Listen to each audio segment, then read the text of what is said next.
Hello, स्वागत है आप सभी का मेरे यूट्यूब चैनल स्कूल ट्यूशन गुरुजी में। आज हम बात करेंगे कार्यपत्रक 1 जो कि 10 सितंबर के लिए जारी किया गया। ये आपके हिंदी विषय का कार्यपत्रक है, कक्षा 8 के लिए जारी किया गया है। यहाँ बच्चे अपना नाम लिखेंगे और यहाँ अपने कक्षा का अध्यापक का नाम लिखेंगे। आप की जो बुक है हिंदी की, जो कि है वासंत भाग 3, उसमें से एक चैप्टर है, चैप्टर नंबर 2, लाख की चूड़ियाँ, जो कि कमलनाथ जी के द्वारा रचा गया लिखा गया है। तो आज हम इसी के बारे में बात करेंगे।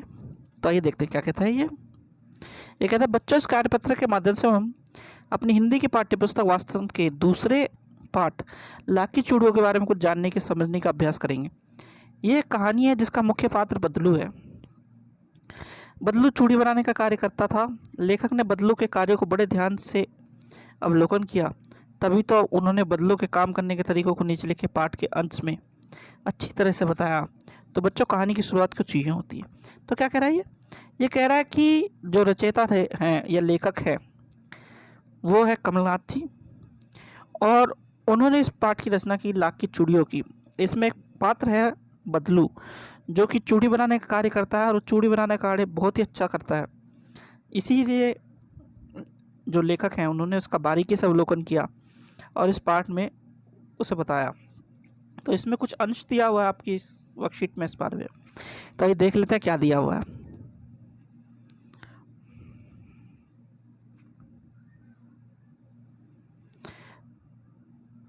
सारे गांव में बदलू मुझे सबसे अच्छा आदमी लगता था, क्योंकि वह मुझे सुंदर सुंदर लाख की गोलियां बना कर देता था।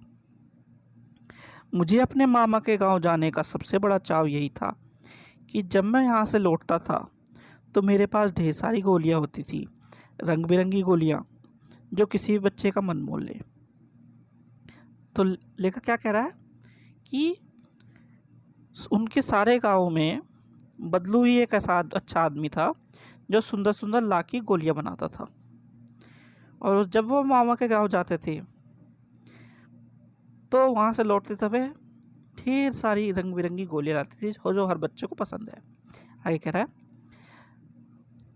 वैसे तो मेरे मामा के गांव का होने के कारण मुझे बदलू को बदलू मामा कहना चाहिए था, परंतु मैं उसे बदलू मामा ना कहकर बदलू काका कहा करता था, जैसा कि गांव के सभी बच्चे उसे कहा करते थे। बदलू का मकान कुछ ऊंचा पर बना था। मकान के सामने बहुत बड़ा सा सहन था, जिसमें एक पुराना नीम का वृक्ष लगा था। उसी के नीचे बैठकर बदलू अपना काम करता था। तो क्या कह रहा है ये कि जो लेखक है वो बदलू को बदलू मामा नहीं कहते थे। क्यों नहीं कहते थे? कि और बच्चे को देख करके और बच्चे उसे बदलू काका कहते थे, तो ये लेखक भी उन्हें बदलू काका कहने लगे। उनका जो मकान था वो एक ऊंची जगह पे था थोड़ी सी, और मकान के सामने एक बड़ा सा पुराना नीम का पेड़ लगा था, जिसके नीचे बैठ करके बदलू काम करते थे। आगे क्या लिखा? बगल में भट्टी दहकती रहती थी जिसमें वह लाख पिघलाया करते। सामने एक लकड़ी की चौखट पड़ी रहती, जिस पर लाख के मुलायम होने पर उसे सलाख के सामने पतला करके चूड़ी का आकार देते। यानी जहाँ पे वो काम करते उसके एक बगल में भट्टी चलती रहती लाख की, जहाँ पे वो लाख पिघलाते और फिर लकड़ी की चौखट पर रख करके उसे मुलायम चूड़ी का आकार दे देते। आगे क्या कह रहा है?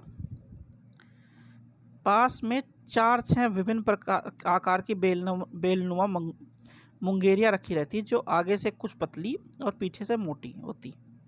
लाख की चूड़ी का आकार देखकर वह उन्हें मुंगेरियों पर चढ़ाकर गोल और चिकना बनाता, और तब एक एक कर पूरे हाथ की चूड़ियाँ बना चुकने के पश्चात वह उन पर रंग करता।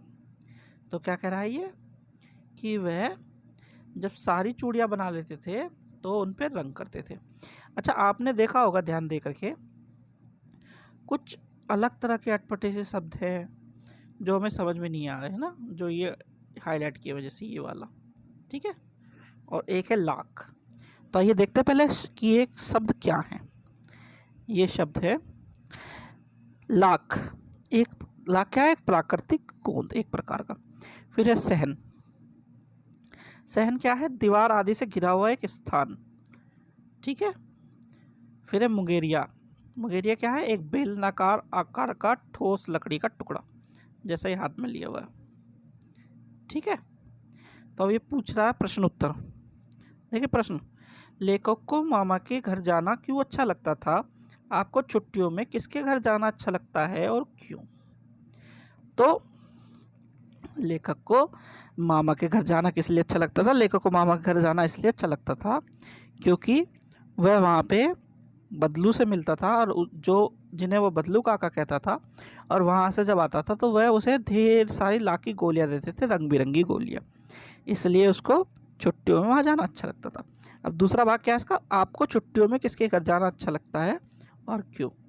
हम सभी को, ज़्यादातर को वैसे अपने मामा के घर ही जाना अच्छा लगता है, लेकिन आपको जिसके घर जाना अच्छा लगता हो उनका नाम लिखना बेटा, ठीक है, और क्यों अच्छा लगता है वहाँ पे ये बताना, ठीक है। चलो तो अगला क्वेश्चन देखते हैं।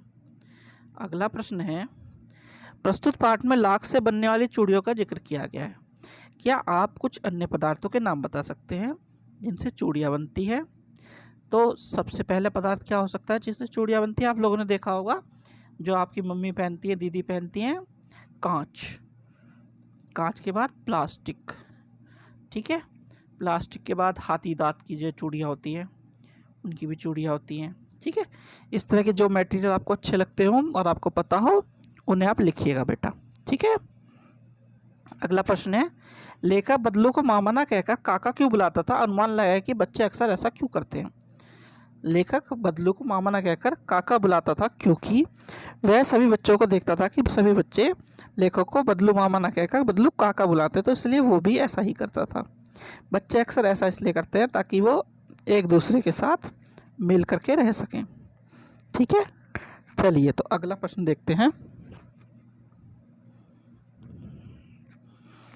अगला प्रश्न है आपका, क्या आपने किसी को घर में बदलू की तरह कोई सामान बनाते हुए ध्यान से देखा है? उसके बारे में अपने शब्दों में लिखिए। तो बेटा ये आपको खुद करना है, ये वाला प्रश्न, कि आपने किसी को घर में इस तरह का सामान बनाते हुए देखा है क्या? अगर अच्छा एक चीज़ और कर सकते हैं आप, अगर मान लो आपके घर में कोई इस तरह का सामान ना बनाता हो, आपके आस पड़ोस में कोई आपके जान पहचान वाला बनाता हो या कोई दुकान वाला बनाता हो, तो उसे देख करके आप इसे अपने शब्दों में लिखेंगे, ठीक है बच्चों। तो ये तो हो गई आपकी वर्कशीट कंप्लीट बच्चों, ठीक है। ये आपकी वर्कशीट 1 कंप्लीट हो गई है। ये है हिंदी की वर्कशीट आपकी, ठीक है बच्चों, इसे ध्यान से पढ़िएगा। ये आपका वासंत का पार्ट 2 है, ठीक है बच्चों। आशा करता हूँ आप लोगों को वीडियो पसंद आई होगी। अगर वीडियो पसंद आई हो तो लाइक करें, शेयर करें और चैनल को सब्सक्राइब करें। थैंक यू, धन्यवाद।